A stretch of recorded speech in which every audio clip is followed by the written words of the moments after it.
Hello বাচ্চো, welcome to my channel science gamma. এখন তোমাদের কলন বিদ্যা অর্থাৎ ক্যালকুলাস নিয়ে আলোচনা করব। এই ক্যালকুলাস জিনিসটা দেখো এমন একটা জিনিস যেটা তোমাদের কেবলমাত্র পদার্থবিদ্যা নয়, ম্যাথেও এর ব্যাপক প্রয়োগ আছে বা অন্যান্য ক্ষেত্রেও এর প্রয়োগ আছে। তো চলো শুরু করি তোমাদের কলন বিদ্যা সম্বন্ধে।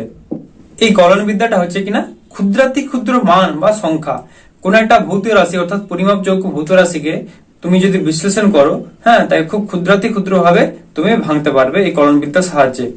এবং এই কলন বিদ্যার সাহায্যে যে কোনো ভৌত রাশিকে, পরিমাপযোগ্য ভৌত রাশিকে সঠিকভাবে বিশ্লেষণ করা যায় বা ব্যাখ্যা করা যায়। এই ক্যালকুলাস শব্দটি এসেছে ল্যাটিন শব্দ বা ল্যাটিন ভাষা থেকে। ক্যালকুলাস মানে ল্যাটিন ভাষায় হচ্ছে গণনার জন্য ছোট পাথর বা গণনার প্রতিশব্দ হিসেবেও ওরা ক্যালকুলাস শব্দটি ব্যবহার করে। এবার দেখো, আমাদের যখন আমরা প্রাইমারি স্কুলে পড়াশোনা করেছিলাম, তোমরা করেছিলে যখন, দেখবে যে দেখো একটা গণনা করার একটা যেরকম ছবিতে দেখো দেখতে পাচ্ছ, ওই ধরনের একটা আমরা বাক্সের মতো এরকম দেখেছিলাম। সেখানে এই স্টিক গুলোকে, ছোট ছোট গুটি গুলোকে সরিয়ে সরিয়ে আমরা 1 থেকে 10 পর্যন্ত বিভিন্ন রকম ভাবে গণনা করতে পারতাম, বা 100 পর্যন্ত গণনা করতে পারতাম। আগেকার দিনেও ওরকম গুটির পরিবর্তে ওখানে ছোট ছোট পাথর দেওয়া থাকতো, দিয়ে শিলার দ্বারা গণনা করা হতো। এভাবে গণনা করা যায়। আর এই ক্যালকুলাস শব্দটা কি দেখো, মানে যে কোনো ভৌত রাশির মধ্যে সম্পর্কটা, একটা ইকুয়েশনকে, সেই ইকুয়েশনটা ধরো জটিল খুব, তাকে কিন্তু ক্যালকুলাস দিয়ে খুব ইজিলি, সহজেই তুমি বিশ্লেষণ করতে পারবে। মানে ক্যালকুলাসটা এতই গুরুত্বপূর্ণ ভৌতবিদ্যায় বা পদার্থবিদ্যায় বা বলতে পারো গণিত বিদ্যায়। আমাদেরকে কলন বিদ্যা বুঝতে গেলে কয়েকটি বিষয়ে আগে অবগত হতে হবে। চলরাশি এবং ধ্রুব রাশি এই জিনিসটা কি, বাস্তব চলরাশি এবং জটিল চলরাশি কি, এবং অপেক্ষক, স্বাধীন চল আর পরাধীন চল, এই জিনিসগুলো আমাদের জানতে হবে। প্রথমে আসছি দেখো চলরাশি এবং ধ্রুব রাশি। অর্থাৎ চলরাশি মানে যেটা চলবে অর্থাৎ পরিবর্তন হবে, সেটাকে তাহলে কি বলা হয় ইংলিশে? ভ্যারিয়েবল। ভ্যারিয়েবল এন্ড ধ্রুব রাশি মানে যেটা কনস্ট্যান্ট, যে রাশিটার পরিবর্তন হবে না, মানে হচ্ছে কনস্ট্যান্ট। তাহলে ভ্যারিয়েবল এন্ড কনস্ট্যান্ট, এটা ফার্স্ট বলছি তোমাদের। ধরো তুমি দোকানে গেছো, সকালে বাজার করতে গেছো, তোমাকে আলু কিনতে পাঠিয়েছে দোকানে, ঠিক আছে? দোকানদার, এখন তো লকডাউন চলছে, বেশি জিনিস নিয়ে তো বসা যাবে না বাজারে, 10টার মধ্যে বাজার বন্ধ করতে হবে। তো দোকানদার 10 কেজি আলু নিয়ে বসেছে। আলু ক টাকা করে বিক্রি করছে? আলু বিক্রি করছে 20 টাকা। 20 টাকা পার কেজি, এই ধরে সে আলু বিক্রি করছে দোকানদার। এবার তুমি আলু কিনবে, দোকানদারের দাম কিন্তু ফিক্সড, 10 কেজি আলু বিক্রি করছে। 1 কেজি আলুর দাম 20 টাকা। 1 কেজি আলুর দাম 20 টাকা, এটা ফিক্সড আছে তার রেটটা। তার মানে এটা হচ্ছে কনস্ট্যান্ট। কি বললাম? এইটাকে আমরা তখন বলবো কনস্ট্যান্ট। এই 20 টাকা ফিক্সড রেটটাকে আমরা কি বলবো? ধ্রুব রাশি বা কনস্ট্যান্ট।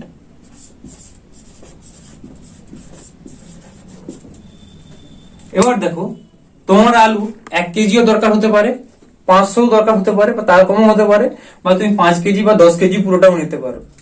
তুমি কতটা পরিমাণ নিচ্ছ সেটা কিন্তু চলরাশি। কারণ তুমি কতটা নিবে তো সেটা তো ঠিক নয়, কমও নিতে পারো, বেশি নিতে পারো, ফিক্সড কোনো রেট তো নয়। এবার তুমি যদি 1 কেজি নাও, তুমি তাহলে 1 কেজি থেকে 10 কেজি, বা দামে যদি বলি, যেহেতু কেজি হচ্ছে আমি কেজি বলছি, তুমি 1 কেজি থেকে 10 কেজি পর্যন্ত জিনিস নিতে পারবে, তাই তো? তাহলে এটা হচ্ছে চলরাশি। এবং 1 কেজির যা দাম হবে 10 কেজির তা দাম হবে না। 1 কেজির দাম হচ্ছে 20 টাকা, 10 কেজির দাম তখন কত হবে না? 200 টাকা। তাহলে তোমার এই দামের যে তারতম্যটা হচ্ছে, এটা কিন্তু চলরাশি। তাহলে বোঝা গেল চলরাশি এবং ধ্রুব রাশি জিনিসটা কি। এবারে বলছি বাস্তব চলরাশি এবং জটিল চলরাশি। অর্থাৎ বাস্তব চলরাশি মানে রিয়েল ভেরিয়েবল, আর জটিল চলরাশি মানে কমপ্লেক্স ভেরিয়েবল।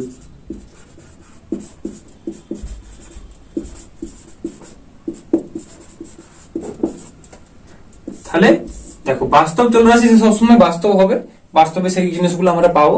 আর জটিল চলরাশি মানে কমপ্লেক্স ভেরিয়েবল মানে সেটা অবশ্যই জটিল হবে।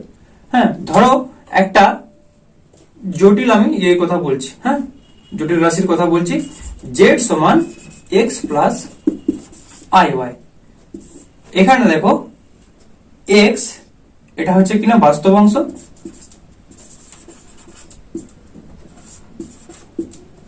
এটা হচ্ছে বাস্তব অংশ বা বাস্তব রাশি, আর এই আই ওয়াই এটা হচ্ছে কাল্পনিক অংশ।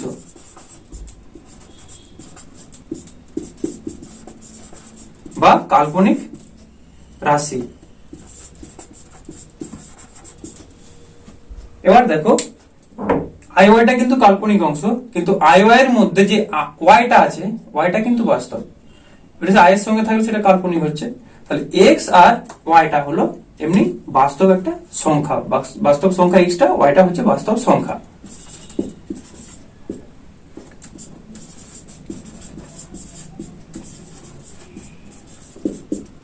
কিন্তু এখানে আই আছে, এই আই সমান আই এর একটা নির্দিষ্ট মান আছে, এই আই এর মানটা হচ্ছে √-1, এইটা হচ্ছে কাল্পনিক।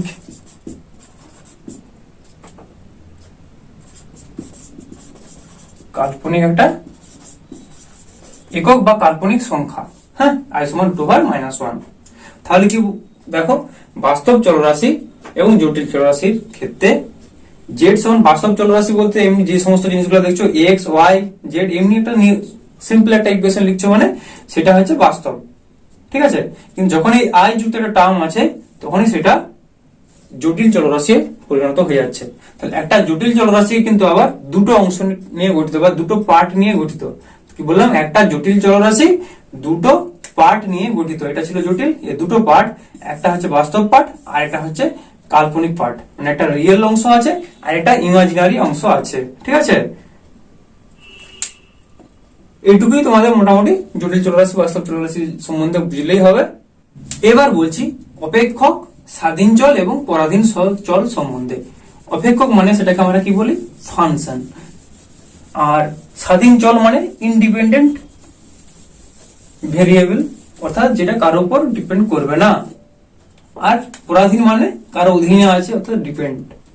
তাহলে এটা কি বলা হচ্ছে, এটাকে বলা হচ্ছে ফাংশন। স্বাধীন চল মানে ইন্ডিপেন্ডেন্ট ভেরিয়েবল,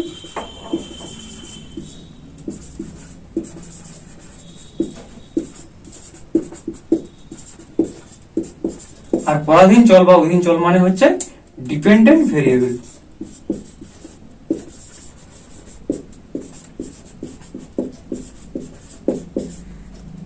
তো ফার্স্ট বলছি দেখো ফাংশন।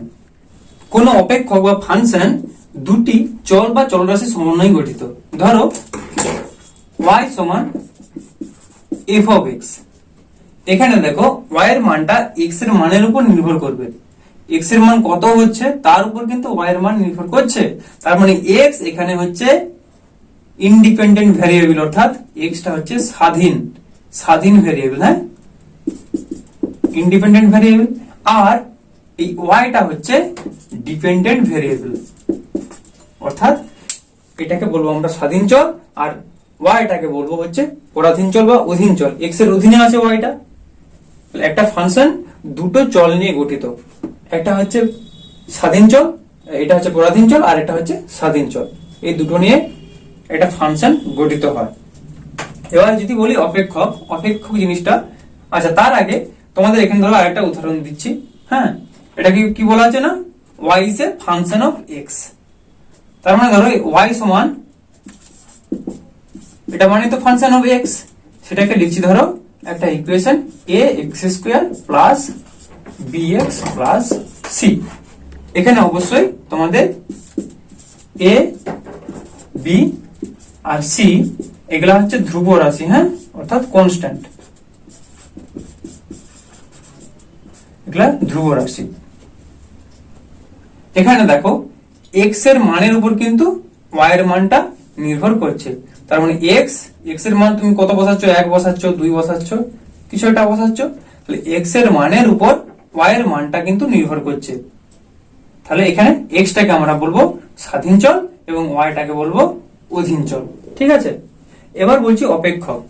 ধরো x এর একটা নির্দিষ্ট মানের জন্য y এর একটি মাত্র মান থাকবে, সেই ক্ষেত্রে আমরা অপেক্ষক বা ফাংশন বলবো। ধরো লিখছি y সমান x, x এর মানের উপর y এর মান নির্ভর করছে। x এর মান ধরো 2 হলে y এর মানও 2 হচ্ছে, তার মানে x এর মান নির্ভর করছে। বা এটা লিখতে পারো y সমান 4x, তাহলে x এর মান 2 হলে y এর মান হচ্ছে 4 2 8। ঠিক আছে, এটা বলতে পারো। তাহলে y সমান 4x আমরা বলছি, এই ক্ষেত্রে আমরা এটাকে বলবো কিন্তু অপেক্ষক। কিন্তু তুমি যদি বলো y স্কয়ার সমান x, এটা কিন্তু অপেক্ষক নয়। কারণ কি দেখো, এখানে x এর একটা মানের জন্য y এর কিন্তু দুটো মান পাওয়া যাবে। এখান থেকে কি পাবো, y সমান একটা হচ্ছে প্লাস রুট ওভার এক্স, আর একটা পাবো মাইনাস রুট ওভার এক্স। তুমি ধরো x এর মান সাপোজ বলছি 2 বসাচ্ছ, x এর একটি মান 2, কিন্তু x এর একটা মানের জন্য y এর কটা মান পাবে, y এর দুটো মান পাবে, একটা হচ্ছে প্লাস রুট 2 আর একটা হচ্ছে মাইনাস রুট 2। তাহলে x এর একটা মানের জন্য যদি y এর দুটো মান পাও, তখন কিন্তু সেটাকে আমরা অপেক্ষক হিসেবে বলবো না। তার মানে সেটা দুটো অপেক্ষকের বা দুটো ফাংশনের সেটা সমন্বয়ে গঠিত হয়েছে বলতে পারি, কিন্তু y স্কয়ার সমান x একটা ফাংশন বা একটা অপেক্ষক নয়। আশা করি ডাউট ক্লিয়ার। এবার দেখো তোমাদের অবকলন বা অন্তরকলন সম্বন্ধে বলছি, এটা একটু মন দিয়ে বোঝার চেষ্টা করো, এটা তোমাদের সবসময় কাজে লাগবে। অবকলন বা অন্তরকলন এটাকে বলা হয় ডিফারেন্সিয়েশন, হ্যাঁ, ডিআই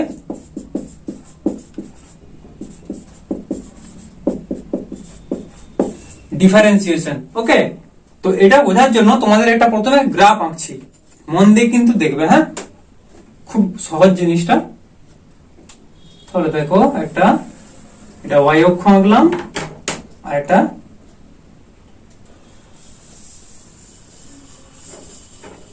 x অক্ষ আঁকলাম। ঠিক আছে, x আর এদিকে হচ্ছে y। এবার একটা কার্ভ আঁকছি,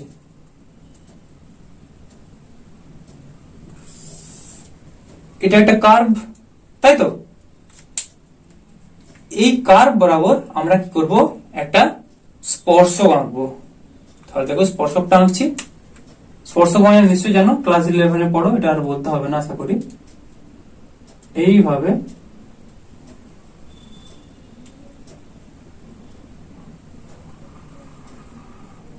স্পর্শকটা আঁকছি। এটাকে পেছন দিকে বাড়াবো, কত দূর যায় দেখো।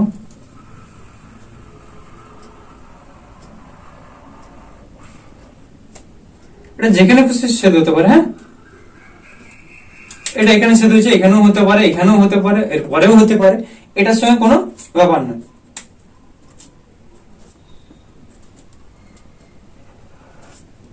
ঠিক আছে, এবার এই সরলরেখাটার নাম দিয়ে দাও এ আর বি। আর এখানে যেই কার্ভটা নিয়েছিলে, এই কার্ভটার নাম হচ্ছে y সমান f of x।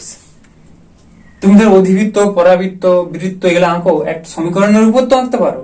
তাহলে এখানে হচ্ছে ধরো ফাংশনটা হচ্ছে y সমান f of x, এটা একটা অপেক্ষকীয় সম্পর্ক, যেখানে y টা হচ্ছে পরাধীন বা অধীন চল এবং x টা হচ্ছে স্বাধীন চল।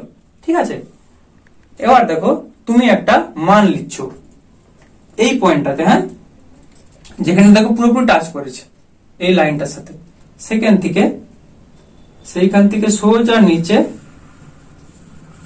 এই ডিস্টেন্সটা নিলাম, অর্থাৎ এইখান থেকে এই ডিস্টেন্সটা হচ্ছে x, এখান থেকে এই ডিস্টেন্সটা হচ্ছে x। ঠিক আছে, এবার তুমি x এর স্লাইড পরিবর্তন করো, x এর একটু ছোট পরিবর্তন করছো, সেটাকে কি বলা হয়, ডেল্টা x, ছোট পরিবর্তনের জন্য বা ক্ষুদ্র পরিবর্তনের জন্য। তাহলে ছোট পরিবর্তন যদি একবারে আমি কাছে লাইনটা টেনে দিই, তোমাদের বুঝতে অসুবিধা হবে, ওই জন্য এই ছোট পরিবর্তনকে ছবিতে কে করা হয় না, বড় করে আঁকা হয়। ঠিক আছে, তাহলে আমি ছোট একটা পরিবর্তন করছি, ধরো এখানে একটা লাইন টানছি।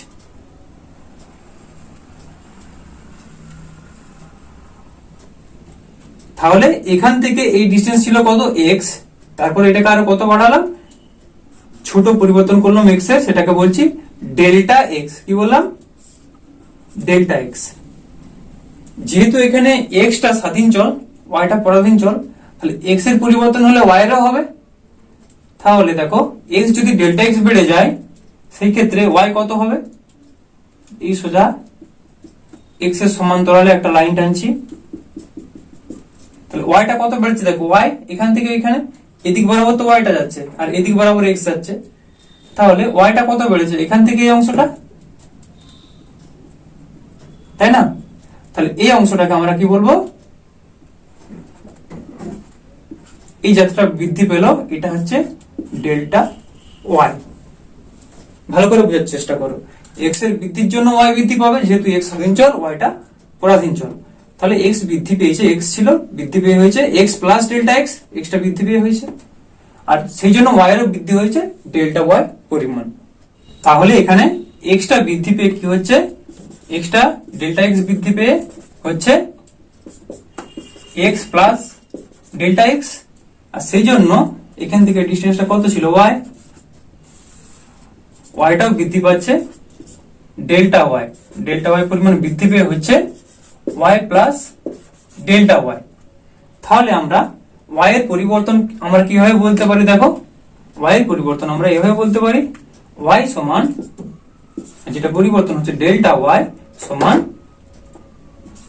F of x plus delta x minus f of x, এটাই তো ওয়াই এর পরিবর্তন, F of x plus delta x এটা মাইনাস এফ অফ এক্স, এটা এটা হচ্ছে ওয়াই এর পরিবর্তন।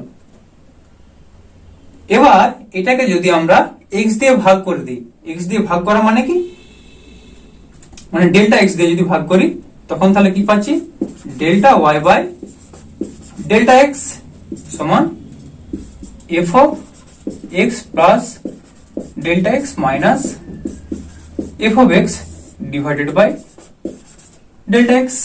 এটাকে অ্যাকচুয়ালি কি বলা হয় না, এক্স এর পরিবর্তনের জন্য ওয়াই এর পরিবর্তন, অ্যাকচুয়ালি এটা কিন্তু ভাগ নয়, এক্স এর পরিবর্তনের জন্য ওয়াই এর পরিবর্তন। এখন যদি delta x tends to zero হয়, মানেটা কি, ডেল্টা এক্স এর যে পরিবর্তনটা হয়েছে এই পরিবর্তনটা খুব সূক্ষ্ম, কিন্তু জিরো নয়, জিরোর কাছাকাছি তুমি যেই মানটা ভাববে তার থেকেও ছোট, বাট জিরো নয়। তুমি ধরো ভাবলে সাপোজ 0.001 সেন্টিমিটার এটাকে বাড়ানো হয়েছে, ঠিক আছে, তাহলে কিন্তু delta x tends to zero মানে 0.00301 বা 401 সেন্টিমিটার একে বাড়ানো হয়েছে, মানে এর থেকে এটা আরো ছোট। তাহলে delta x tends to zero মানে জিরোর কাছাকাছি কিন্তু জিরো নয়, খুব একটা সূক্ষ্ম মান, ঠিক আছে। তাহলে এখানে ডেল্টা এক্স বাড়ানো হয়েছে মানে এত সূক্ষ্ম পরিমাণ এটাকে বাড়ানো হয়েছে। সেই ক্ষেত্রে আমরা তাহলে কিভাবে এই ইকুয়েশনটাকে লিখবো না, তখন আমরা ইকুয়েশনটাকে এইভাবে লিখবো, limit delta x tends to zero delta y by delta x সমান, যখন এই limit delta x tends to zero বসে দিলে তখন এই delta y by delta x টাকে আমরা লিখবো ডিওয়াই বাই ডিএক্স সমান, ফাংশনটা কত ছিল, এফ অফ এক্স ছিল, এটা তখন হয়ে গেল এফ ড্যাশ এক্স, অর্থাৎ এক্স এর এখানে একটা অন্তর্কলজ হলো, এক্স এর সাপেক্ষে ওয়াই এর অন্তর্কলজ হলো, হ্যাঁ, এটাকে বলা হয় ডেরিভেটিভ, আর এই টোটাল পদ্ধতিটাকে বলা হচ্ছে ডিফারেন্সিয়েশন। তাহলে দেখো কি বললাম, যখনই তুমি এই ইকুয়েশনটায় delta x tends to zero লিখছো, অর্থাৎ এক্স এর খুব একটা জিরো থেকে প্রায় জিরোর কাছাকাছি একটা ক্ষুদ্র মান পরিবর্তন করছো, তখন আমরা delta y by delta x টার্মটাকে লিখবো ডিওয়াই বাই ডিএক্স হিসেবে, আর সেটা মানে এফ ড্যাশ এক্স, কারণ কি আগে ছিল এফ অফ এক্স, আগে ছিল তো এফ অফ এক্স যখন এখানে ছিল এই কার্ভটা, কিন্তু যখন পরিবর্তনটা হচ্ছে, পরিবর্তনটা হওয়ার পর পাচ্ছি এফ ড্যাশ এক্স, ঠিক আছে। এটাই গেল তোমাদের ডিফারেন্সিয়েশনের ব্যাপারটা। এই ডেরিভেটিভ বা ডিফারেন্সিয়েশনটাকে অনেকে আবার অনেক ভাবে লিখতে পারে, এটা ডিওয়াই বাই ডিএক্স কেউ ধরো লিখছে, বা এফ ড্যাশ এক্স কেউ লিখতে পারে, বা কেউ লিখতে পারে ওয়াই ড্যাশ, বা ধরো কেউ লিখতে পারে ডি ডিএক্স অফ ওয়াই, বা কেউ আবার লিখতে পারে ক্যাপিটাল ডি অফ ওয়াই, কারণ এটা তো ডেরিভেটিভ, এটা তো ভাগ নয়, তাহলে যে যেভাবে খুশি প্রকাশ করতে পারে। আবার তুমি এভাবে লিখতে পারো d dx of f of x, এভাবে লিখতে পারো। তাহলে মরিচি অনুযায়ী যে যে খুশি এটাকে লিখতে পারে। আবার দেখো এখানে যে আমরা স্পর্শকটা টেনেছিলাম এই কার্ভটার উপর y f of x, এই কার্ভটার উপর যে স্পর্শকটা টেনেছিলাম সেটা ধরে এখানে একটা p বিন্দুতে ছেদ করছিল, এখানে বিন্দুটা p ছিল। তাহলে এখানে যদি এই a b সরলরেখাটা x অক্ষেতে থিটা কোণ উৎপন্ন করে, তাহলে এই সেম কোণটা যেহেতু এটার সঙ্গে এই লাইনটা সমান্তরাল আছে, তাহলে এখানেও থিটা কোণ করবে। বা তুমি যদি থিটা ড্যাশও ধরতে পারো, বা থিটা সমান থিটা ড্যাশ সমান দুটো কোণই তো। সেই ক্ষেত্রে যে স্লোপটা পাবো বা নতিটা পাবো, স্লোপ বা নতি জিনিসটা কি এক্ষুনি তোমাদের বলছি। তাহলে সেখানে স্লোপ বা নতিটা কত পাবো, সেটাকে বলা হয় কি দিয়ে প্রকাশ করা হয়, ট্যান থিটা দিয়ে। ট্যান থিটা মানে থিটা ড্যাশ, যাই বলো ট্যান থিটাও লিখতে পারো বা ট্যান থিটা ড্যাশ সমান, ট্যান থিটা সমান কি লম্ব বাই ভূমি। তাহলে লম্ব এখানে থিটা হলে লম্ব কোনটা, এটা, আর ভূমি হচ্ছে এটা। তার মানে হচ্ছে ট্যান থিটা ড্যাশ যদি করো dy বাই dx, এটাই হচ্ছে স্লোপ। ঠিক আছে, এরপর স্লোপ বা নতিটা তোমাদের আরো ডিটেলসে বলছি, তার জন্য বাকি অংশটা আমরা মুছছি। নতি বা প্রবণতা জিনিসটা তোমাদের আরো ডিটেলসে বলছি। দেখো এটা ধরো একটা অ্যাক্সিস আঁকছি, এটা হচ্ছে y অক্ষ, এটা x, আর এদিকে যাচ্ছে y। এবার দেখো এগুলাকে বাড়ি দাও একটু করে, কারণ কার্ভটা এদিকেও আঁকতে পারি এদিকেও আঁকতে পারি, যেরকম সুবিধা মতো আঁকবো। এইখানে আমি একটা প্রথমে সরলরেখা আঁকছি, সেই সরলরেখাটা নতি বা প্রবণতা বের করবো। হ্যাঁ, ধরো এরকম একটা সরলরেখা স্ট্রেট লাইন, এখানে দুটা বিন্দু দাও, এখানে একটা বিন্দু আর এখানে একটা বিন্দু। তাহলে দেখো এই বিন্দু স্থানাঙ্কটা ছিল, ধরো এটা হচ্ছে এ বিন্দু, এ বিন্দু স্থানাঙ্ক হচ্ছে x1, y1, আর বি বিন্দু স্থানাঙ্ক হচ্ছে x2, y2। সেই ক্ষেত্রে স্লোপ বা নতি যেটাকে বলা হয়, অর্থাৎ এটা হচ্ছে স্লোপ, সেটা কি পাবো, স্লোপ বা নতিকে এই যে ট্যান থিটা লিখছিলাম, হ্যাঁ, এই ট্যান থিটা বা ট্যান থিটা ড্যাশ এটাকে m অক্ষর দ্বারা প্রকাশ করা হয়, m সমান dy বাই dx। তাহলে এখানে স্লোপ কত পাচ্ছি, এখানে স্লোপ পাবো m সমান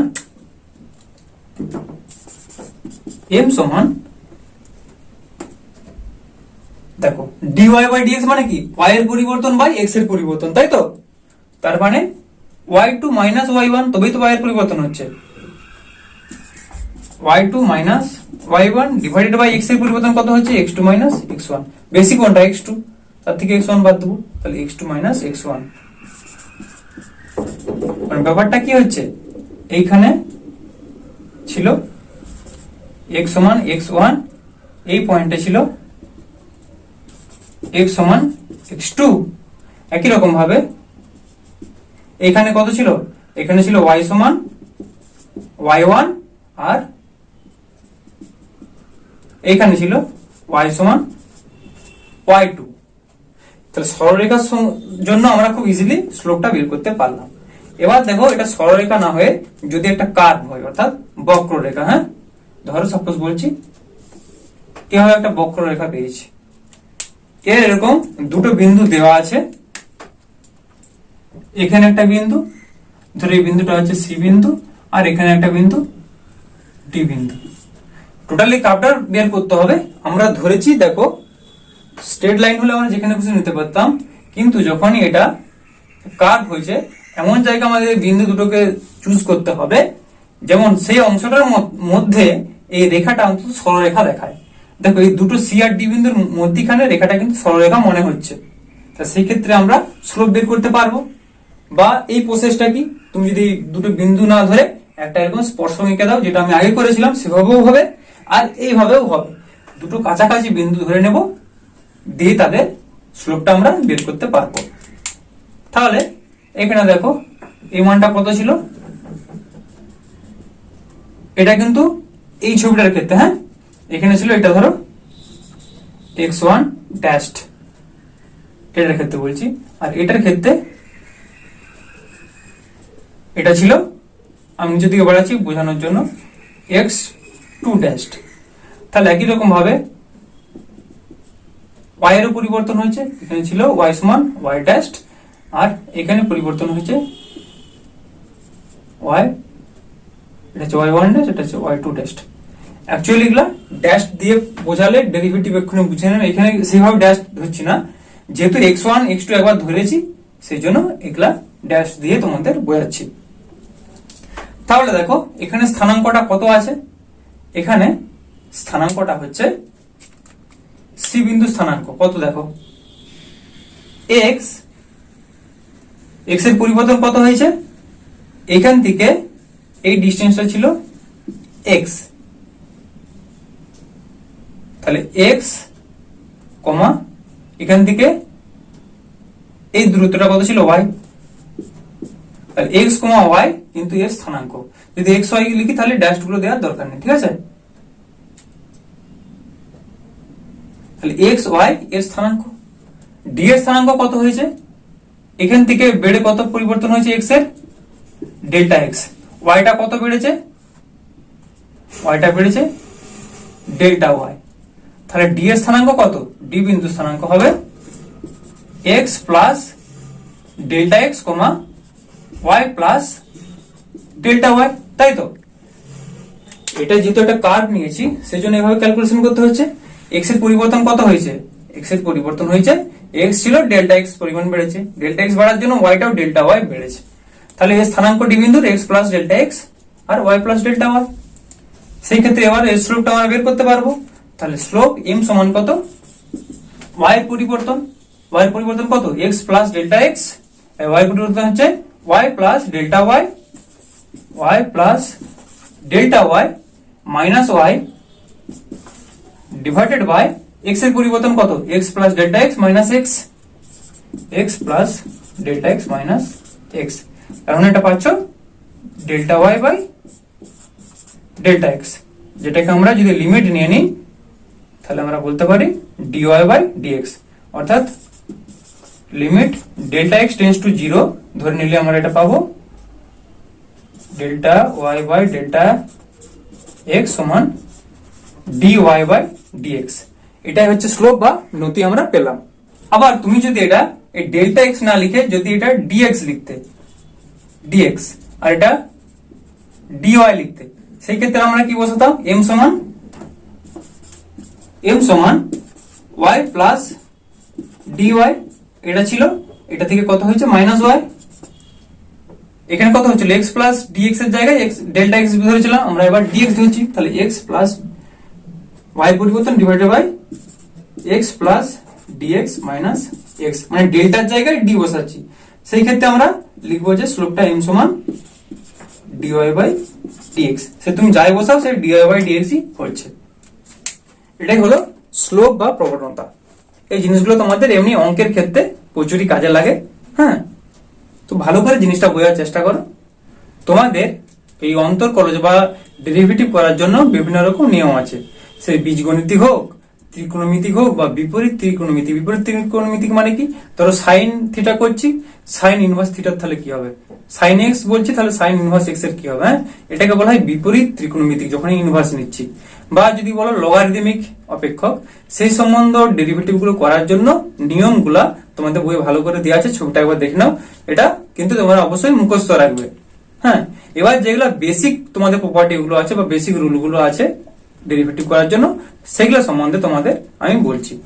ধরো একটা ধ্রুবকের যদি তুমি ডেরিভেটিভ করো, ধরো y সমান আছে c, এর তাহলে ডেরিভেটিভ করলে কত হবে, c হচ্ছে একটা কনস্ট্যান্ট মানে ধ্রুবক, তাহলে আমরা পাবো এটা dy বাই dx সমান 0, অর্থাৎ একটা কনস্ট্যান্টের ডেরিভেটিভ নিলে আমরা 0 পাবো। এই y সমান c, এটাকে এইভাবে লেখা যায় যে y সমান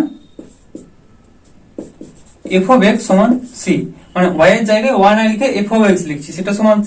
তাহলে একই রকম ভাবে কত পারবো না, d dx of f of x, এটা সমান তখন 0 বলতাম।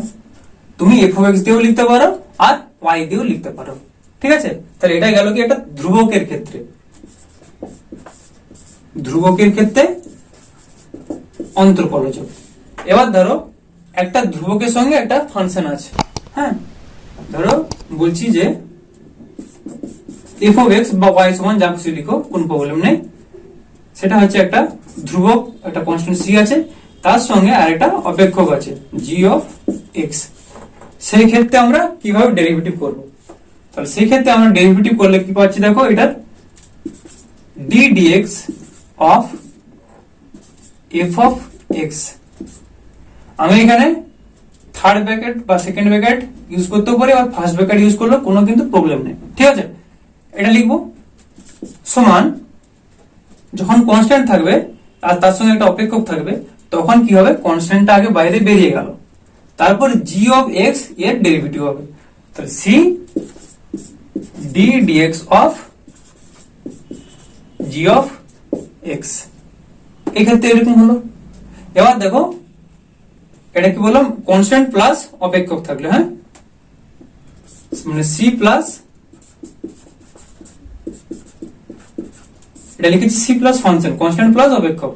এবার দেখো দুটো অপেক্ষকের যদি যোগ হয়, তাহলে function plus function, function plus function যদি দুটো অপেক্ষকের যোগ হয়, সেই ক্ষেত্রে আমরা কি পাবো, ধরো দেওয়া আছে এরকম এফ অফ এক্স সমান জি অফ এক্স যোগ বা যদি বিয়োগও হয়, যোগের ক্ষেত্রে বিয়োগের ক্ষেত্রে একই নিয়ম। তাহলে এফ অফ এক্স সমান দেওয়া আছে জি অফ এক্স প্লাস মাইনাস, যোগের ক্ষেত্রে হলে যোগ বসাবে, মাইনাসের বিয়োগের ক্ষেত্রে হলে বিয়োগ বসাবে। আর এটা আছে ধরো এইচ অফ এক্স, এটা দুটো ফাংশন দেওয়া আছে, একটা ফাংশন, এই দুটো ফাংশন সমন্বয়ে গঠিত। সেই ক্ষেত্রে আমরা d dx of f of x বের করলে বা ডি ওয়াই বাই ডিএক্স বের করলে কি পাবো, তাহলে d dx of f of x কি পাবো, তাহলে প্রথমে এটা করবো, তারপর প্লাস মাইনাস আবার এই অপেক্ষকটার ডেরিভেটিভ করব। তাহলে বলবো হচ্ছে d dx of g of x plus minus d dx of h of x. এটা হলো। এবার যদি তোমাদের উদাহরণস্বরূপ ধরো বলছি, উদাহরণ দিয়ে একটা সম্পর্ক দেওয়া আছে, এফ অফ এক্স মানে তো ওয়াই, তাহলে ওয়াই সমান ধরো দেওয়া আছে 3x cube plus 2x to the power 4 plus 5, এটা ডিভাইডেড বাই ধরো দেওয়া আছে x স্কয়ার। হ্যাঁ, এটা তার মানে ভাগাকারে আছে, এরকম হওয়ার কোনো কারণ নেই, ভাগাকারে থাকুক না, এটাকে ছোট করে সেই যোগ বিয়োগ আকারেই করা যাবে। বা এটাকে ধরো এটা প্লাস ছিল তো, একটা আমি সুবিধার জন্য মাইনাস নিচ্ছি, তাহলে যোগ বিয়োগ দুটোই বোঝানো গেল, এটা প্লাস আছে এটা মাইনাস আছে, এটা সব কোনো ব্যাপার নয়, সব একই নিয়ম প্লাস মাইনাসের ক্ষেত্রে। তাহলে এটাকে ইকুয়েশনটাকে আগে সিম্পলিফাই করব, তাহলে সমান এটা কি লিখবো দেখো, 3x কিউব x স্কয়ার দিয়ে ভাগ করলে কত হয়, 3x cube by x square মানে 3x, তারপর minus 2x to the power 4 by x square মানে 2x স্কয়ার, আর প্লাস 5x স্কয়ারটা উপরে গেলে কি হবে, x to the power minus 2। এবার এর ডেরিভেটিভ করলেই হবে। অতএব উভয় পক্ষকে x এর সাপেক্ষে ডেরিভেটিভ করে পাই, ভাষাটা লিখলে তারপর dy বাই dx সমান, দেখো ডেরিভেটিভের সময় কি হবে, ডেরিভেটিভের সময় বিয়োগ হয়, মাথার পাওয়ার গুলো বিয়োগ হয়, অর্থাৎ 3 এটা ধ্রুবক ছিল রয়ে গেল, x এর ডেরিভেটিভ হচ্ছে, x এর ডেরিভেটিভ মানে কত, আমি কি বললাম মাথার পাওয়ারটা বিয়োগ হয়, তাহলে x টু দি পাওয়ার মাথায় কত ছিল, কিছু নেই মানে 1 আছে, 1 মাইনাস 1, ঠিক আছে, এটা হয় ডেরিভেটিভের ক্ষেত্রে, মাইনাস এখানে, আর এই রাশিটা এখানে চলে আসবে, এখানে কি ছিল, কি ছিল না 1 ছিল মানে 3 আর 1 এর 3, এরপর এখানে আছে মাথায় 2, এই 2টা এখানে গুণ হবে, তাহলে 2 2 কত হলো 4, এরপর মাথার এটা বিয়োগ হবে, তাহলে x টু দি পাওয়ার এটা কত হচ্ছে 2 মাইনাস 1, অবশ্যই 1 করে বিয়োগ হবে, হ্যাঁ, প্লাস এখানে কত ছিল 5, এই জিনিসটা এখানে এসে গুণ হবে, তাহলে ইন্টু -2 x টু দি পাওয়ার, এটা কত ছিল -2, এখানে কি বলেছে 1 করে সবাই বিয়োগ হচ্ছে, এর 1 বিয়োগ হলো, এটা পেলাম। তাহলে সমান এটা পাচ্ছি 3 x টু দি পাওয়ার 0। দেখো x টু দি পাওয়ার 1 - 1 মানে কত 0, x টু দি পাওয়ার 0 মানে কি 1, যে কোনো একটা সংখ্যার উপর যদি 0 থাকে সেটার মানে হয় 1, তাহলে এটা পাচ্ছি শুধু 3 মাইনাস এখানে কি হচ্ছে দেখো 4 x টু দি পাওয়ার 2 - 1, তাহলে 4x 2 - 1 মানে 1, তাহলে 4x প্লাসে মাইনাসে মাইনাস 2 5 গুণ করলে 10, x টু দি পাওয়ার কত আছে -2 আর -1, তাহলে কত হয় -3। তো এটা আমরা পেলাম। তো বা তুমি এটাকে এভাবে লিখতে পারো সমান 3 - 4x - 10/x³ এই ধরনের তোমাদের ডেরিভেটিভ এইভাবে করতে হয়। এবারে বলছি যোগ বিয়োগ হলো গুণ বা ভাগের ক্ষেত্রে কি হয়, তার আগে তাহলে এটা মুছছি। তো দুটো অপেক্ষকের গুণের ক্ষেত্রে কি হবে, অর্থাৎ ফাংশন গুণ ফাংশন, সেক্ষেত্রে কত পাচ্ছি না, ধরো f(x) সমান g(x) গুণিত h(x) আছে, সেই ক্ষেত্রে আমরা x এর সাথে যদি এটাকে ডেরিভেটিভ করি তাহলে কি পাবো না, d dx of f(x) সমান গুণের ক্ষেত্রে কিন্তু আমরা যোগ পাবো। একবার এটাকে রেখে দেবো, এটার ডেরিভেটিভ করবো, তারপর প্লাস আবার এটাকে রেখে দেবো, এর ডেরিভেটিভ করবো। মানে ব্যাপারটা দেখো, প্রথমে যদি এটাকে রেখে দিই তাহলে g(x) যেমন আছে থাকলো, এর ডেরিভেটিভ করছি d dx of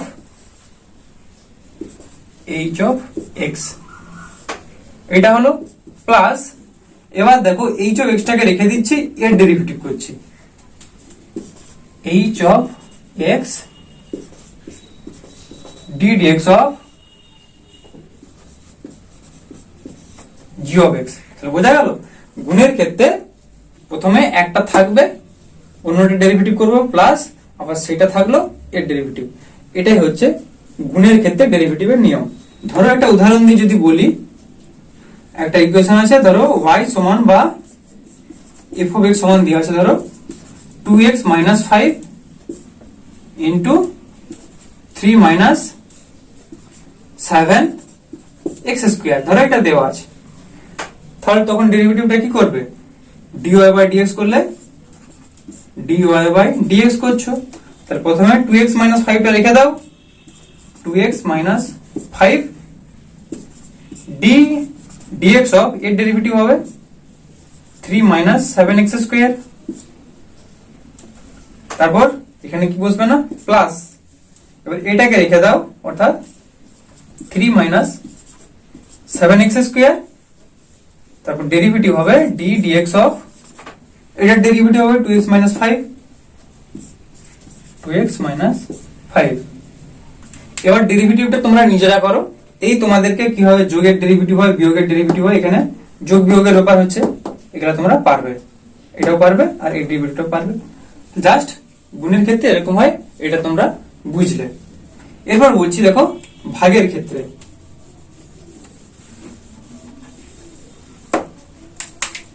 ভাগের ক্ষেত্রে দেখো লিখছি, তার মানে এটা ফাংশন, সেটা যদি আরেকটা ফাংশনের ডিভাইড হয়, হ্যাঁ, সেক্ষেত্রে ধরো f(x) সমান এভাবে বলছি g(x) ডিভাইডেড বাই আছে h(x), তখন যদি আমরা x এর সাপেক্ষে ডেরিভেটিভ করি তাহলে কি পাবো না, d dx of f(x) সমান, দেখো ভাগের ক্ষেত্রে নিয়মটা ভালো করে দেখো, নিচে একটা মস্ত বড় লাইন টান দিয়ে নিচের যে ফাংশনটা ছিল, নিচের যেটা থাকবে সেটার কি করবে, টুক করে লিখে দিবে স্কোয়ার, অর্থাৎ h(x) এটার স্কোয়ার, এটা স্কোয়ার হয়ে গেল। এরপর কি করবে, h(x) টা উপরে লিখবে, তাহলে লিখে দাও h(x), এটা লেখার পর এখানে যেটা ছিল উপরে কি ছিল জি অফ এক্স, এর কিন্তু ডেরিভেটিভ হবে।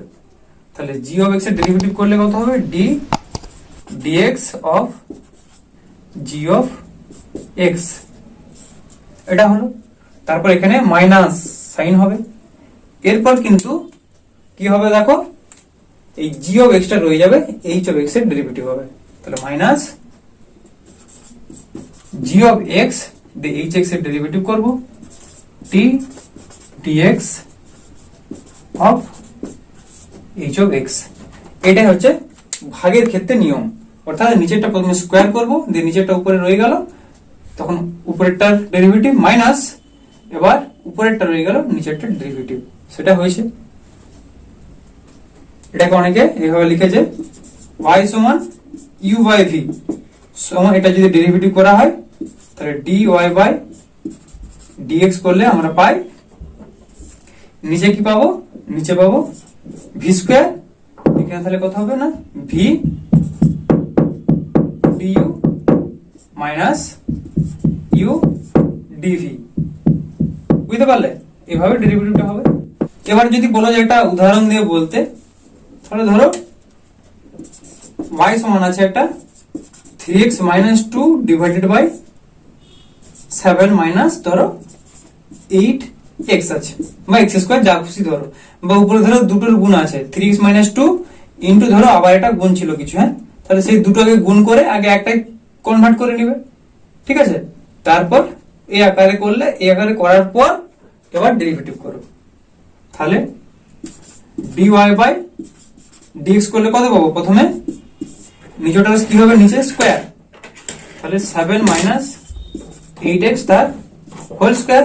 এবার এই টার্মটা উপরে রয়ে গেল 7 মাইনাস 8x, এটা উপরে থাকলো, ইনটু এর ডেরিভেটিভ হবে d dx of 3x minus 2, তাহলে d dx of 3x minus 2, ঠিক আছে। তারপর কি বলছি, মাইনাস সাইন একটা পড়বে, দিয়ে এবার 3x মাইনাস 2টা রয়ে যাবে, 3x মাইনাস 2 রয়ে গেল, d dx অফ, এবার নিচেরটা হবে 7 মাইনাস 8x, 7 মাইনাস 8x। এবার কিন্তু বাকি ডেরিভেটিভটা তোমাদের নিজেদের কাজ, এটা করো, অ্যানসারটা কমেন্টে করে জানাবে কত হচ্ছে। ওকে, এবার দেখো বলছি অবকল করার জন্য হচ্ছে শৃঙ্খল নিয়ম বা চেন রুল।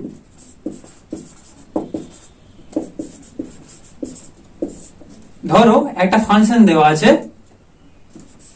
y সমান f of x, তাহলে কি y টা x এর উপর নির্ভর করছে, আবার x টা কিন্তু আরেকটা অপেক্ষকের উপর নির্ভর করছে, x টা আরেকটা অপেক্ষক নির্ভর করছে, সেটা ধরো f of x টা নির্ভর করছে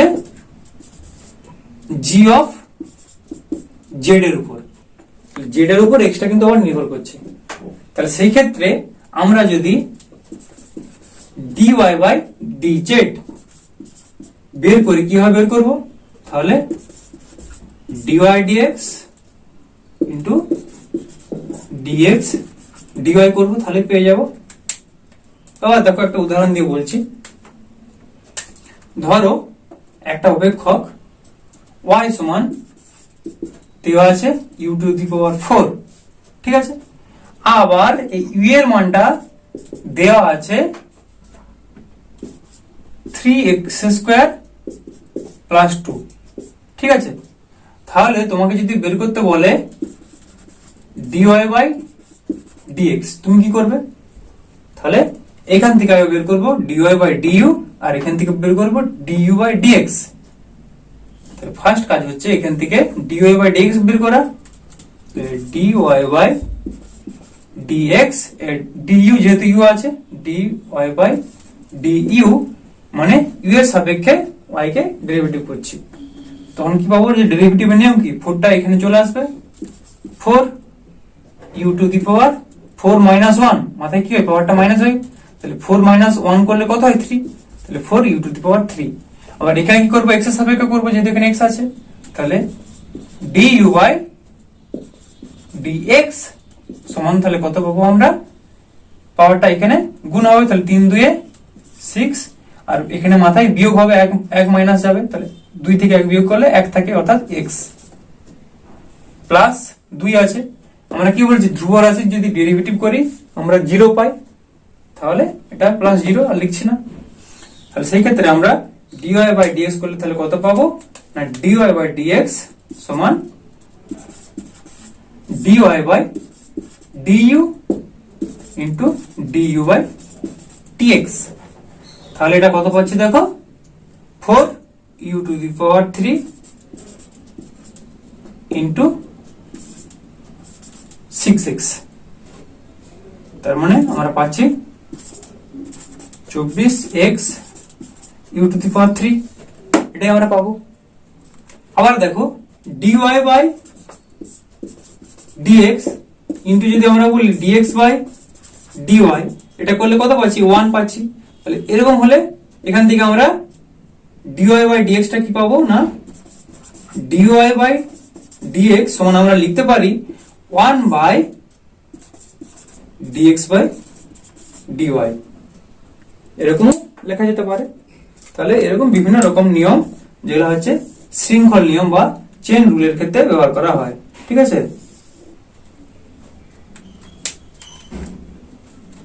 এরপরে আমাদের বলছি, দেখো এটা ফার্স্ট ডেরিভেটিভ হলো, একটা ডেরিভেটিভ তো আবার ডেরিভেটিভ করা যায়, তাই না।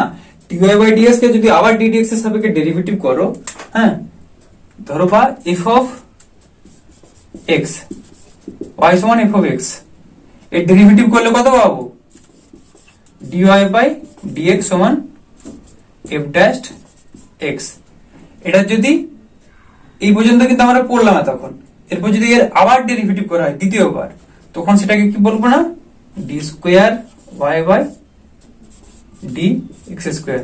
এটা কিন্তু এই d স্কয়ার dx স্কয়ার এইভাবে অনেকে নাও পড়তে পারে, কেউ বলে d2y dx2, কেউ বলে d2y বাই dx2, যে যেমন খুশি ভাবে বলে। এগুলো অ্যাকচুয়ালি তো গুণ ভাগ এরকম ব্যাপারটা নয়, এটা মানে কি ভাগ ভাগ তো নয়।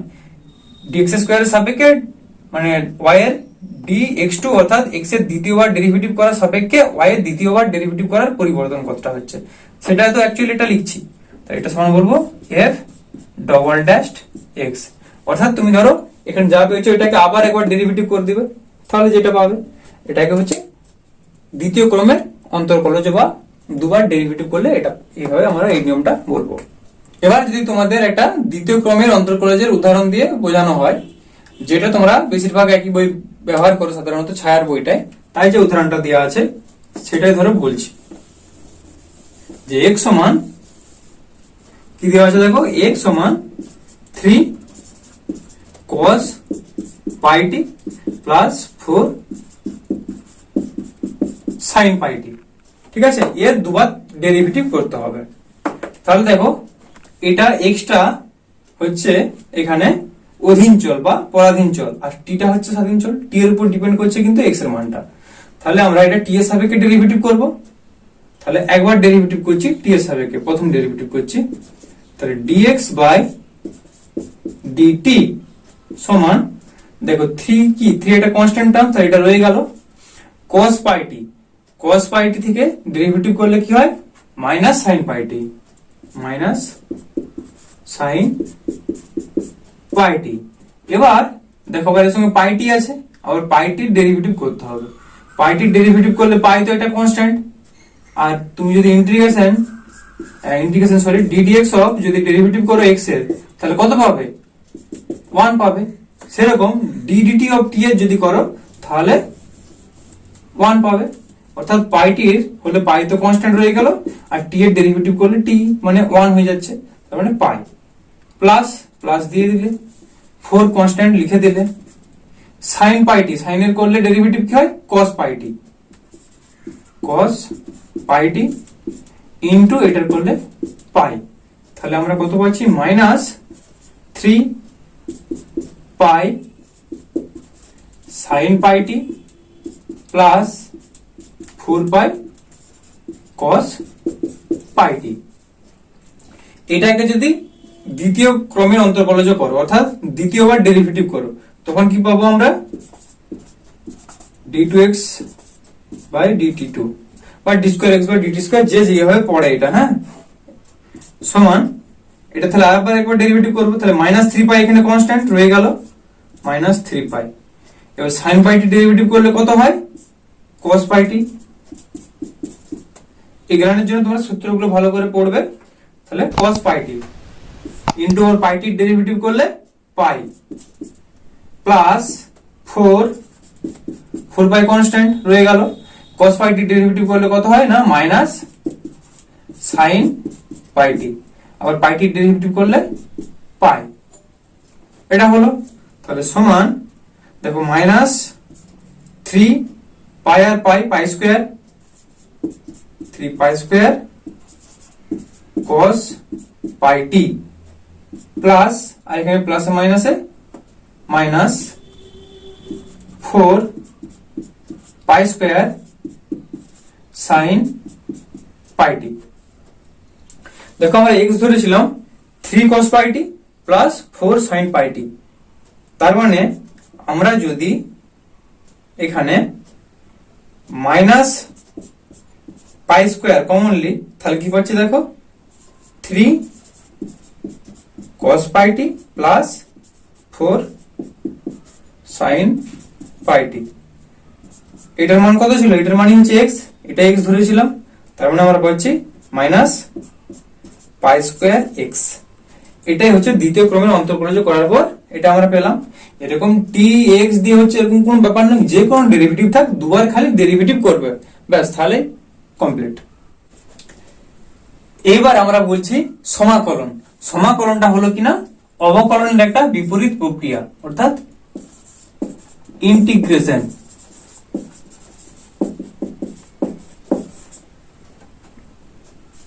অবকলনের দেখো কি বললাম না, বিপরীত প্রক্রিয়া। ধরো এফ অফ এক্স একটা এক্স এর ফাংশন, সেই এফ অফ এক্স এর যদি তুমি অবকলন করো অর্থাৎ যদি ডেরিভেটিভ হয়, তাহলে d dx of f of x সেটা সমান কত পাও না, আমরা ধরে নিই এফ ড্যাশড এক্স। বা এটাকে তুমি এভাবে লিখতে পারো, আমাদের সুবিধার জন্য লিখছি ক্যাপিটাল এফ অফ এক্স। এই ডেরিভেটিভ করতে হয়েছে ক্যাপিটাল এফ অফ এক্স। হ্যাঁ, তাহলে দেখো এক্সটা কি ছিল, এক্সটা ছিল এফ অফ এক্সটা ছিল এক্স এর ফাংশন, অবশ্যই সেরকম এই ক্যাপিটাল এফ অফ এক্সটাও কিন্তু এক্স এর ফাংশন। তাহলে সমাকলন জিনিসটা কি বললাম না, ডেরিভেটিভের মানে অবকলনের বিপরীত প্রক্রিয়া। অর্থাৎ এফ অফ এক্স এর আমরা যখন ডেরিভেটিভ নিলাম অর্থাৎ অবকলন করলাম তখন ক্যাপিটাল এফ অফ এক্স পেলাম। অর্থাৎ সমাকলন যদি F of capital F of x এর সমাকলন করি তাহলে আবার ঘুরে এই স্মল এফ অফ এক্স পাবো। অর্থাৎ এখান থেকে যে অ্যান্সারটা অবকলনে পেয়েছি সেটার যদি ঘুরে সমাকলন করা হয় মানে ইন্টিগ্রেশন করা হয়, তাহলে ঘুরে অবকলন করার সময় যেটা পেয়েছিলাম সেটাকে ব্যাক চলে আসবে। তার মানে ব্যাপারটা হচ্ছে এটা হচ্ছে ডেরিভেটিভে ডিডিএক্স এভাবে লেখা হয় ডিডি দিয়ে, বা আরো যেগুলো ভাবে লেখা আমি বললাম ক্যাপিটাল ডি ওয়াই অনেক রকম ভাবে তোমাদের বলেছি। এখানে হয় ইন্টিগ্রেশন দিয়ে। ব্যাপারটা কি বলছি, এটা এফ অফ এক্স ডিএক্স এটা যদি করি তাহলে আমরা পাবো এফ অফ এক্স। বোঝা গেল? অবশ্যই এটার সঙ্গে একটা ধ্রুবক থাকে যেটাকে সমাকলন ধ্রুবক বলা হয়। তার মানে দেখো ব্যাপারটা এখানে ডেরিভেটিভ থেকে এটা পেলাম, আবার ইন্টিগ্রেশন তার বিপরীত প্রক্রিয়া মানে এটাকে যদি আমরা ইন্টিগ্রেশন করে দিই ঘুরে এটা পেয়ে যাবো, বিপরীত ক্রমে আবার রিভার্স চলে আসলো। ব্যাপারটা হচ্ছে এই জায়গায়। আর এখানে চিহ্নটাকে এভাবে লেখা, এখানে দেখো ইন্টিগ্রেশন মানে অ্যাকচুয়ালি যোগ করা, সাম করা, সামেশন। হ্যাঁ, সামেশন চিহ্ন কিরকম, এরকম। এই সামেশন আর ইন্টিগ্রেশন রিলেটেড জিনিস। হ্যাঁ, এটা যোগ হচ্ছে। এবার সামেশনটাকে লেখা হয় কি দিয়ে, সামেশন মানে এস ইউ। তাহলে এখানে প্রথমে যে সামেশনের এই যে এস আছে, এসটাকে এরকম টেনে এভাবে করা হয়েছে, সেই জন্য এটাকে এভাবে সামেশন দিয়ে বোঝানো হয়েছে। আর ইন্টিগ্রেশন বোঝানোর জন্য এই চিহ্নটি মাস্ট লাগবে। আর এই ডিএক্স যদি এক্স এর সাপেক্ষ হয়, ওয়াই এর সাপেক্ষ হলে ডিওয়াই, জেড এর সাপেক্ষ হলে ডিজেড, টি এর সাপেক্ষ হলে ডিটি, এরকম বিভিন্ন জিনিসগুলো আমরা ইউজ করব। এবার দেখো অ্যাকচুয়ালি এখানেও কি এফ এক্স প্লাস যদি সি করতাম তাহলে কি এফ এক্স হতো না? অবশ্যই হতো। দেখো ডি ডিএক্স অফ, আমরা যদি এটাকে এভাবে লিখতাম d dx of f of x plus c সমান, তাহলে কি এফ অফ এক্স হতো না? এফ অফ এক্স সি হতো। কারণ কি দেখো এফ অফ এক্স এর এফ অফ এক্স হচ্ছে সি তো ধ্রুবক, তার হচ্ছে ডেরিভেটিভ করলে কত হয়, জিরো হয়। তার মানে এফ অফ এক্স মানে এটা, এটার ঘুরে করলে আবার আমরা রিভার্সে বেরিয়ে যাচ্ছি। এটা এখানে বোঝাতে চেয়েছি। এই সমাকল ধ্রুবকটা বোঝানোর জন্য তোমাদের একটা উদাহরণ দিচ্ছি। ধরো আমরা d dx of x to the power 5 এর ডেরিভেটিভ করছি। হ্যাঁ, d dx of x to the power 5, এটা করলে আমরা কত পাবো ডেরিভেটিভ? না, 5 টা আগে চলে যায়, 5 তারপর x to the power 5 minus 1 মানে x টু দি পাওয়ার 4, এটা পাই তো।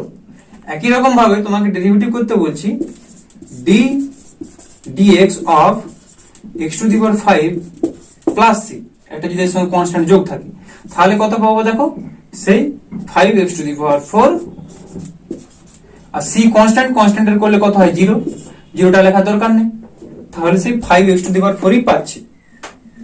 তাহলে দেখো ব্যাপারটা কি হচ্ছে, এখানেও সেই ব্যাপারটাই হয়েছিল।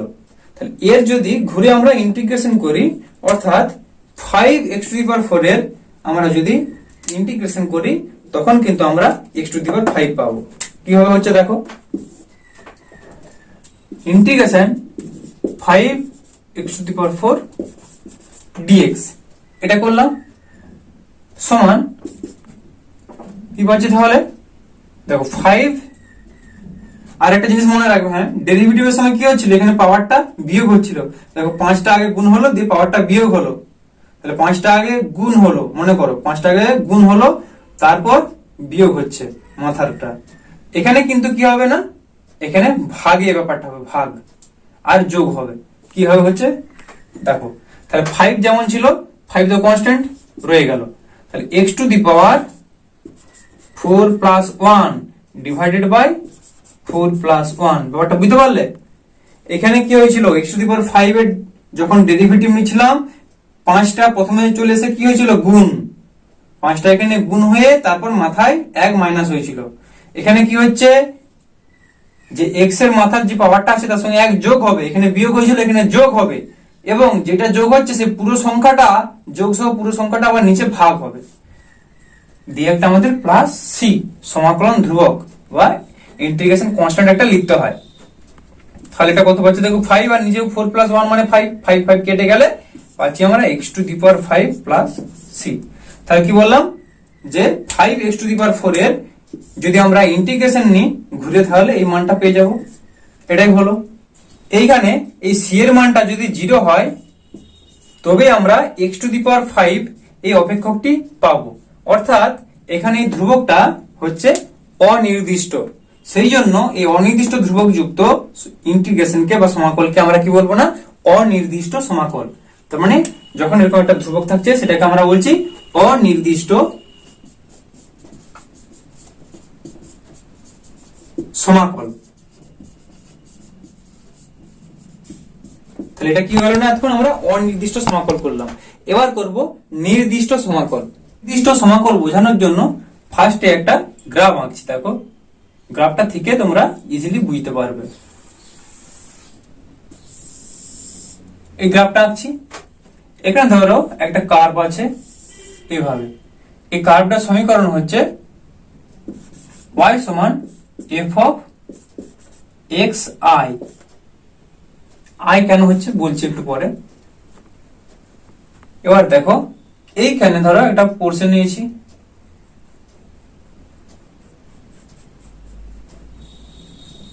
তাহলে এইখান থেকে এটা তো একটা দূরত্ব আছে, এখান থেকে এই দূরত্বটা এটা এক্স অ্যাক্সিস বরাবর হচ্ছে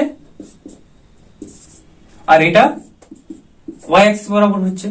তাহলে এখান থেকে এই দূরত্বটা যদি এক্স দূরত্ব হয়, এক্স এর জন্য অনেকগুলো মান, এখানে ধরো এক্স এর মান এ, অর্থাৎ x1 সমান ধরো a হলো, x2 সমান ধরো b হলো, বা a b বলতে গেলে একটা মান 2 3 4 যেহেতু একটা মান, সেরকম এইখানটায় আমরা ধরে নিচ্ছি x সমান xi। ঠিক আছে, আবার এইখানে একটা ধরো মান ধরে নিচ্ছি, এইখানে x এর মানটা হচ্ছে a, আবার একটা মান ধরছি এখানে x সমান b।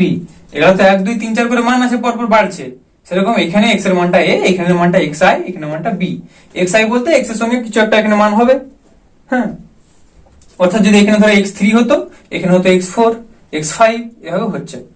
ঠিক আছে, এবার দেখো নির্দিষ্ট সমাকলনের ক্ষেত্রে তাহলে এটাকে কিভাবে লিখবো, তাহলে এটাকে এভাবে লিখবো যে ইন্টিগ্রেশন, নির্দিষ্ট মানে কি একটা লিমিট থাকবে। লিমিট জিনিসটা কি বলছি, ইন্টিগ্রেশনটা কত থেকে কত অবধি আছে, a থেকে b অবধি যাচ্ছে। তাহলে ইন্টিগ্রেশন a টু b, আমরা কি ধরেছিলাম, f অফ ক্যাপিটাল F ধরেছিলাম, তাই না, f অফ x dx। তাহলে এটা করলে আমরা কি পাবো না, f of b minus f of a, এটা হচ্ছে আমরা পাবো। তার মানেটা কি, অর্থাৎ a থেকে x এর মানটা a থেকে b এর পরিবর্তন হচ্ছে, মানে fb মাইনাস fa হচ্ছে, অর্থাৎ fb মাইনাস f এর এটা হচ্ছে পরিবর্তন, a থেকে b এর পরিবর্তন মানে fb মাইনাস fa হচ্ছে। এখানে এই b টাকে বলা হয় আপার লিমিট। কি বললাম, এই b টাকে বলা হয় আপার লিমিট, অর্থাৎ সর্বোচ্চ যে মানটা সেটা হচ্ছে b এর মানটা, x এর মানটা সবচেয়ে বেশি তো b এ আছে। আর এটাকে বলা হয় লোয়ার লিমিট, অর্থাৎ সর্বনিম্ন যে মানটা x এর। তাহলে আপার লিমিট আর লোয়ার লিমিট তোমরা বুঝতে পারলে। এবার এই ধরনের যখন আমরা ইন্টিগ্রেশন করা মানে কি, এই পুরো জায়গাটা হচ্ছে ক্ষেত্রফল মেজারমেন্ট করা। ইন্টিগ্রেশন মানে পুরো জায়গাটা হচ্ছে একটা ক্ষেত্রফল পাওয়া, তাই না। তাহলে এখানে যে ক্ষেত্রফলটা পাচ্ছ, এই ক্ষেত্রফলটা কি কি বাহু আছে দেখো, একটা হচ্ছে y সমান f অফ xi, এটা লাগছে y সমান f অফ xi, এই বাহুটা লাগছে। x সমান a, এই বাহুটা লাগছে। x সমান b, এই বাহুটা লাগছে। আর এই x অক্ষটা লাগছে। তাহলে ক্ষেত্রফল আমরা মেজারমেন্ট করতে পারবো। এবার এটাকে ইন্টিগ্রেশনের ভাবে সাহায্যে কি করে আমরা পারবো দেখো। তাহলে এইখানে আমরা একটা ধরো ছোট্ট পোর্শন ধরে নিচ্ছি, ছোট্ট একটা পোর্শন এভাবে ধরে নিচ্ছি দু সাইডে। হ্যাঁ, এই মানটা হচ্ছে ধরো ডেল্টা xi, কি বললাম, ডেল্টা xi। তাহলে যখন এরকম ধরো এখানটার করা হলো, এবার এখানটা পুরোটা কভার হয়ে যাবে এভাবে, তাই না। তাহলে তখন এই জিনিসটাকে আমরা বলবো limit delta xi tends to 0।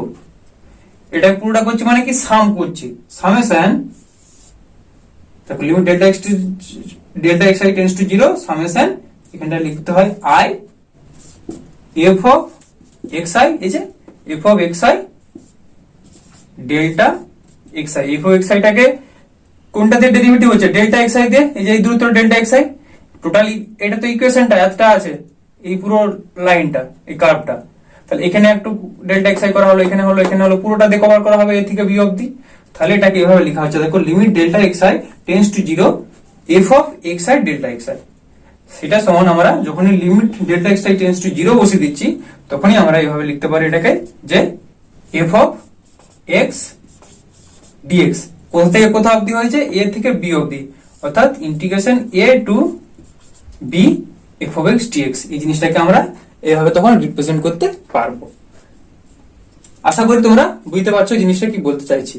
এবার দেখো, যখন অবকলন করছিলে, অবকলন করার কয়েকটা নির্দিষ্ট নিয়ম ছিল, সেই নিয়ম মেনে অবকলন গুলো হচ্ছিল, বা কতগুলো সূত্র ছিল অবকলন করার জন্য। সেরকম একই রকম ভাবে সমাকলন করার জন্য সেরকম কতগুলো সূত্র আছে। তাহলে সেই সূত্রগুলো আমরা নিয়ে কিন্তু অবকলন করতে পারবো, সমাকলন করতে পারবো। দেখো, একটা অপেক্ষক আর একটা যদি ধ্রুবকের গুণ হয়, হ্যাঁ, তার মানে একটা অপেক্ষক আমি এভাবে লিখছি ফাংশন, অপেক্ষক মানে তো ফাংশন, আর হচ্ছে কনস্ট্যান্ট। ফাংশন আর কনস্ট্যান্টের যদি গুণ থাকে সেক্ষেত্রে কি হবে, সাপোজ বলছি ধরো দেওয়া আছে x সমান c f of x, এটা দেওয়া আছে, ঠিক আছে। এটা একটা ফাংশন, x এর ফাংশন, আর এটা হচ্ছে একটা ধ্রুবক। তাহলে সেই ক্ষেত্রে আমরা যদি এর ডেরিভেটিভ ইন্টিগ্রেশন করি, তাহলে কি পাবো না, ইন্টিগ্রেশন x dx সমান এই ধ্রুবকটা প্রথমে চলে আসবে, তারপর বাকি জিনিসটা ইন্টিগ্রেশন হবে f of x dx। ওকে, এবার যদি বলি একটা ফাংশন একটা কনস্ট্যান্ট বললাম। এবার বলছি ধরো দুটো ফাংশনের যোগ বা বিয়োগ, ফাংশন প্লাস মাইনাস ফাংশন, ঠিক আছে।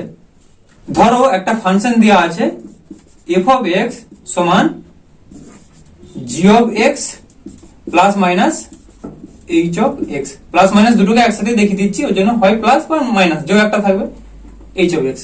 সেক্ষেত্রে এফ অফ এক্স এর আমরা কি করে পাবো না, integration f of x dx সমান, যদি এক্স এর সাপেক্ষে করছি তাহলে কত পাবো না, integration g of x dx plus minus integration h of x dx, এটা পাবো। অর্থাৎ এটা হচ্ছে যোগ বা বিয়োগের ক্ষেত্রে, ঠিক আছে।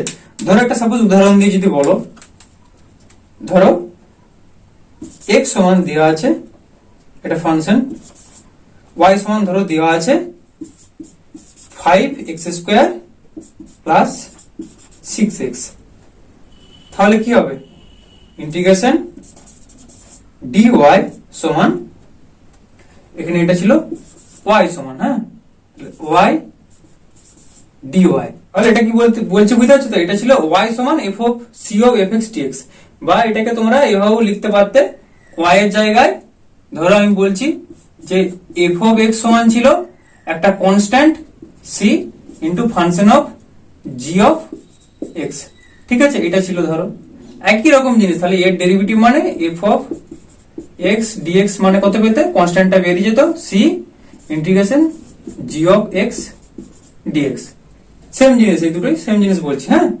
তাহলে এখানে দেখো এর dy এর যদি ইন্টিগ্রেশন করি তাহলে কত পাবো, একবার এটার ইন্টিগ্রেশন 5x স্কয়ার প্লাস আবার এটার ইন্টিগ্রেশন, সেটাই ছিল এই সূত্রে ইন্টিগ্রেশন 6x dx, এখানে একটা dx।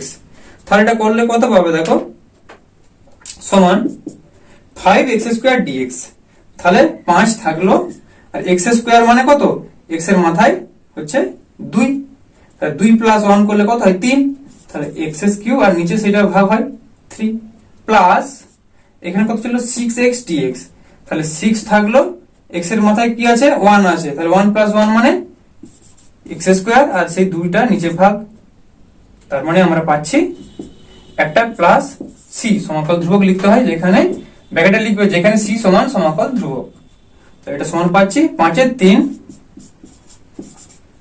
x cube plus 3 x square plus c। তাহলে এইটার আমরা যদি সমাকলন করি তাহলে এই অ্যান্সারটা পেলাম। এবার বলছি কোন সমাকলের ঊর্ধ্বসীমা এবং নিম্ন সীমার যদি বিনিময় হয়, অর্থাৎ আপার লিমিট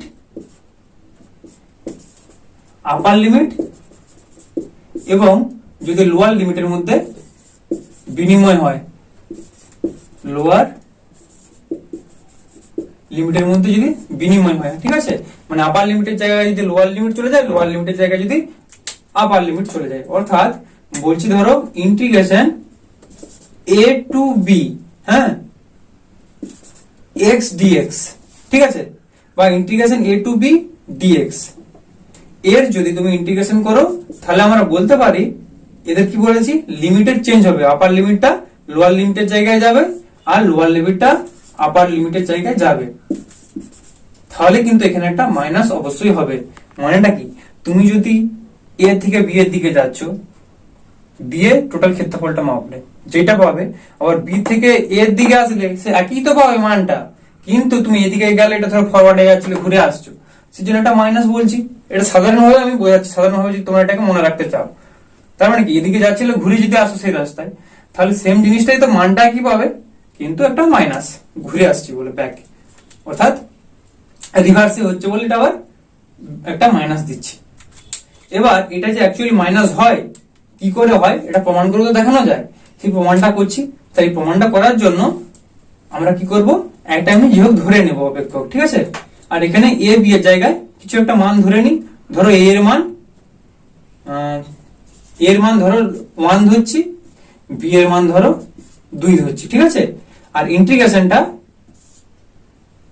a টু b, এখানে শুধু dx লিখলে তো একবারই ছোট হয়ে যাবে অঙ্কটা, আমি ধরো একটা এখানে এক্স স্কোয়ার নিচ্ছি, তাহলে এক্স স্কোয়ার ডিএক্স, ঠিক আছে। এটা করে দেখছি দেখো কত হয়।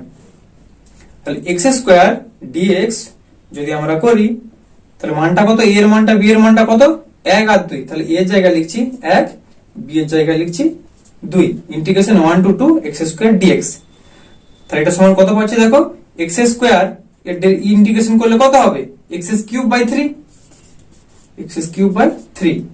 এবার যদি এই লিমিটটাকে বসানো হয় এইভাবে, তাহলে এখানে 1 এখানে 2, তাহলে সমান এক্স কিউব মানে এক্স এর জায়গায় 2 বসাবো, তাহলে এক্স এর জায়গায় 2 বসালে কত হবে, 2 এর কিউব, 2 এর কিউব মানে কত 8, তাহলে 8 বাই 3 মাইনাস, প্রথমেই বলেছিলাম কেন মাইনাস হয়, integration a to b f of x dx সমান f of b minus f of a, প্রথমে যখন ইন্টিগ্রেশন বলি তোমাদের বলেছিলাম। তাহলে মাইনাস, এবার 1 এর মানটা x এর জায়গায় বসবে, তাহলে 1 এর মানটা x এর জায়গায় বসলে কত হবে, একই থাকবে, তাহলে 1 এর 3। এটা করলে কত পাবো আমরা, 8 মাইনাস 1 করলে 7 এর 3, তাহলে এখানে দেখো 7 এর 3 পেলাম। একই রকম ভাবে আমরা যদি ইন্টিগ্রেশন b টু a করি, দেখো ইন্টিগ্রেশন b টু a করছি, অর্থাৎ b এর জায়গায় বসাবো 2 আর a এর জায়গায় বসাবো 1, 1 থেকে 2 এ যাচ্ছিলাম, এবার 2 থেকে 1 এ যাচ্ছি, দিয়ে কি করছি না, x স্কয়ার dx সমান একই রকম ভাবে x কিউব বাই 3, খালি লিমিটটা এখানে হয়ে যাবে 1, এখানে হয়ে যাবে 2, তাহলে এটা সমান কত পাচ্ছি, এখানে 1 বসালে 1 এর 3 আর এখানে 2 বসালে মাইনাস 8 এর 3, তাহলে সমান আমরা কত পাচ্ছি দেখো, মাইনাস 7 এর 3। অর্থাৎ এটা করলে পাচ্ছিলাম শুধু 7 এর 3, আর এটা করলে পাচ্ছি যখন লিমিটটা চেঞ্জ করে দিচ্ছি মাইনাস 7 এর 3। তার মানে মানটা একই আছে, খালি তার আগে একটা মাইনাস আসছে, মানে ভ্যালুটা একই আছে কিন্তু এটা মাইনাস হচ্ছে, তো সেটাই করা হয়েছে দেখো, এক্স স্কোয়ার ডিএক্স মানেই হচ্ছে লিমিট চেঞ্জ করে দিলে মাইনাস এক্স স্কোয়ার ডিএক্স হবে। এটা তাহলে প্রমাণ করা গেল। এবার দেখো একটা নিয়ম বলছি, ধরো দুটা লিমিট আছে, আপার লিমিট আর হচ্ছে একটা লোয়ার লিমিট। আপার লিমিট আর লোয়ার লিমিটের মাঝামাঝি বা লোয়ার লিমিট আর আপার লিমিটের মাঝামাঝি যদি আরেকটা আমরা লিমিট বাছি, অর্থাৎ মাঝামাঝি যদি আরেকটা আমরা সীমা হিসেবে নিই, ঠিক আছে, এই মাঝে আরেকটা লিমিট নিচ্ছি। ধরো এখানে a থেকে b, আমাদের লোয়ার লিমিট ছিল a, আপার লিমিট ছিল b, এর মাঝখানে একটা আমরা লিমিট নিচ্ছি, সেটা হচ্ছে x সমান xi, বা এটা কারো লিখে দিচ্ছি এভাবে x সমান c, xi মানটাই হচ্ছে c, ঠিক আছে।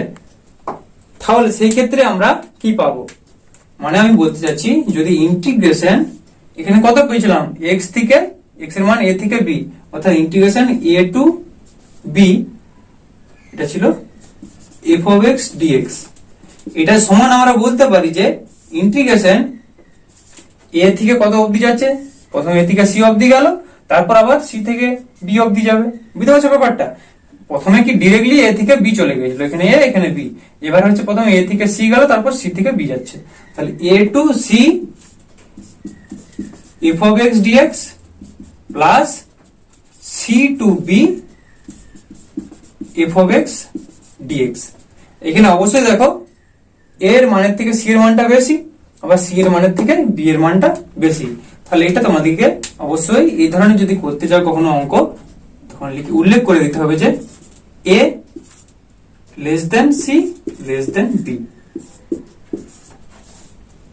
এটা। এবার এটা যে সত্য হচ্ছে কিনা, হ্যাঁ ছবি তো দেখছো এটা নিশ্চয়ই হবে, এ থেকে b এভাবে যদি করা হয়, আর আমরা যদি এ থেকে একবার সি আর টানি, আবার যদি সি থেকে বি আর টানি, একই তো অ্যান্সার পাবো। ছবি দেখে অবশ্যই সেটাই মনে হচ্ছে, কিন্তু এমনিও যদি এটা প্র্যাকটিক্যালি করে দেখো অবশ্যই পারবে, যেহেতু এটা ইন্টিগ্রেশন করলেই তো হয়। ধরো আমরা লিখছি integration 0 two π/2 cos x dx, এটা করলে কত পাবো, cos এর ইন্টিগ্রেশন কি হয়, ডেরিভেটিভের সময় cos x থেকে ডেরিভেটিভ করলে কি হয়, মাইনাস sin x হয়, ইন্টিগ্রেশন তার বিপরীত হবে, তাহলে সেখানে মাইনাস ছিল মানে এখানে মাইনাস হবে না, অর্থাৎ এখানে আমরা পাবো এর যদি আমরা ইন্টিগ্রেশন করি sin x পাবো। এবার sin x এর লিমিটটা বসাবো, এখানে লোয়ার লিমিট 0 আর আপার লিমিট π/2, তাহলে কত পাবো, x এর জায়গায় π/2 বসালে sin π/2 sin π/2 মাইনাস sin 0 সমান π/2 এর মান কত? π/2 মানে হচ্ছে sin 90 ডিগ্রি মান 1, তাহলে 1 মাইনাস 0 মানে sin 0 এর মান 0, তার মানে আমরা পাচ্ছি 1। ওকে, একই রকম ভাবে আমরা দেখো এটাকে দুটো লিমিট এভাবে ভেঙে নিচ্ছি, ঠিক আছে? তাহলে কিভাবে করছি দেখো, cos x dx টাকে এভাবে না লিখে আমরা এখানে এটাকে এভাবে লিখছি যে integration 0 to π/4 cos x dx plus integration π/4 থেকে হচ্ছে π/2, সেই 0 থেকে π/2 এ যাচ্ছি কিন্তু মাঝখানে একটা আমরা লিমিটকে পড়লাম π/4 দিয়ে করছি cos x dx। তাহলে একই রকম ভাবে cos x এর করলে আমরা পাই sin x, এখানে লিমিট কত 0, এখানে আছে π/4, এটা হলো প্লাস আবার cos x এর কত হলো না sin x, এখানে কত লিমিটটা π/4, এখানে হচ্ছে π/2 সমান দেখো sin π/4 মাইনাস sin 0, কি লিখবো না sin π/4 মাইনাস sin 0 প্লাস এখানে কত পাচ্ছি sin π/2 মাইনাস sin π/4, তো এখানে প্লাস sin π/4, এখানে মাইনাস sin π/4, এই দুটো কেটে গেল আর sin 0 এর মান তো 0ই হয়, তাহলে sin π/2 পড়ে থাকছে। sin π/2 এর মান কত? sin π/2 এর মান হচ্ছে 1। তার মানে দেখো এইভাবে করতে আমরা 1ই পেলাম। অর্থাৎ এরকম ধরনের ব্যবস্থা কখন করি? যখন ধরো একটা অঙ্ক এইভাবে লিমিট নিলে আমাদের সুবিধা হচ্ছে, সেই সময়ই আমরা এইভাবে মাঝখানে আমার একটা লিমিট বা দুটো প্রয়োজন হলে দুটো লিমিট, যেটা প্রয়োজন হবে নিতে পারি, কিন্তু অ্যান্সার সেই একই পাবো। এবার তোমাদের বইয়ে অনেকগুলো সমাকলের সূত্র দেওয়া আছে, সূত্রগুলো তোমরা ভালো করে পড়বে, সূত্রগুলো জাস্ট একবার দেখে নাও, তোমাদের বই ভালো করে করা আছে, সূত্রগুলো ভালো করে অবশ্যই পড়ো। তো আজকে এই পর্যন্তই। যদি ভিডিওটি তোমাদের ভালো লাগে ভিডিওটিকে অবশ্যই একটি লাইক করো, আর চ্যানেলে নতুন হয়ে থাকলে পরবর্তী ভিডিওগুলো বা সম্পূর্ণ তোমাদের ক্লাস 11 এর ফিজিক্সটা পড়ার জন্য আমার চ্যানেলটিকে সাবস্ক্রাইব করো। ওকে, ভালো থাকো, ধন্যবাদ।